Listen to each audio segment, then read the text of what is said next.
सिलसिले को मैम ने और भी आसान बना दिया। उन्होंने आते ही सबसे पहले सभी को अपना इंट्रोडक्शन सबके सामने देने को कहा। सभी स्टूडेंट्स एक एक करके अपने बारे में बता ही रहे थे।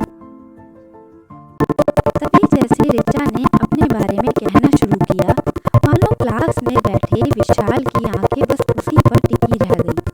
विशाल बड़े ही गौर से ऋचा का इंट्रोडक्शन सुन रहा था और उसे एकटक देख रहा था। ऋचा के बैठ जाने के बाद अब विशाल की नजरें तो बस ऋचा पर ही टिकी रह गई थी। कॉलेज के दूसरे दिन भी जैसे ही विशाल कॉलेज आया, उसकी निगाहें तो मानो बस ऋचा को ही ढूंढ रही हों। विशाल ने ऋचा से किसी भी तरह, किसी भी बहाने से बात करने की बहुत कोशिश की, लेकिन उसे ये मौका मिल ही नहीं पा रहा था। ये सिलसिला काफी दिनों तक ऐसे ही चलता रहा और एक दिन कॉलेज में एक असाइनमेंट के लिए ग्रुप बनाया गया, जिसमें ऋचा और विशाल का नाम एक ही ग्रुप में था। ये सुनकर विशाल बहुत खुश हो गया। आखिर अब उसे ऋचा से दोस्ती करने का मौका जो मिल गया था, और विशाल इस मौके को किसी भी हालात में गंवाना नहीं चाहता था। और हुआ भी कुछ ऐसा ही। साथ में असाइनमेंट बनाते हुए ऋचा और विशाल में बातचीत शुरू हो गई और देखते ही देखते दोस्ती भी हो गई।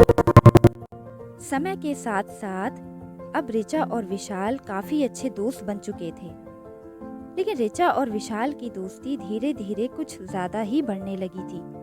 फिर एक दिन मौका पाकर विशाल ने ऋचा को प्रपोज ही कर दिया। ऋचा भी विशाल को मना नहीं कर पाई, क्योंकि कहीं ना कहीं उसके दिल में भी विशाल के लिए प्यार जग चुका था। अब दोनों दोस्त के साथ साथ लवर्स भी बन चुके थे, इसीलिए कॉलेज के बाद भी दोनों का मिलना जुलना जारी रहा। अब तो पूरी क्लास को भी ऋचा और विशाल की लव स्टोरी के बारे में पता चल गया था। विशाल हमेशा ऋचा को महंगे महंगे गिफ्ट देता था और ऋचा भी विशाल का प्रोजेक्ट बनाने में मदद किया करती थी। सभी यही कहते थे कि ऋचा और विशाल एक दूसरे के लिए ही बने हैं, यानी कि परफेक्ट कपल हैं।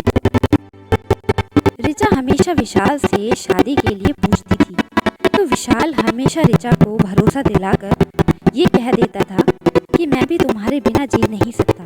3 साल तक तो दोनों का रिलेशन बहुत अच्छा चला, लेकिन कॉलेज के बाद अब ऋचा और विशाल का मिलना काफ़ी कम हो गया था। ऋचा के फ़ोन करने पर भी विशाल ठीक से उससे बात नहीं करता था। वो कहता था कि वो अपने पापा के बिजनेस में ध्यान दे रहा है। हालांकि ऋचा ने अपने घर में विशाल के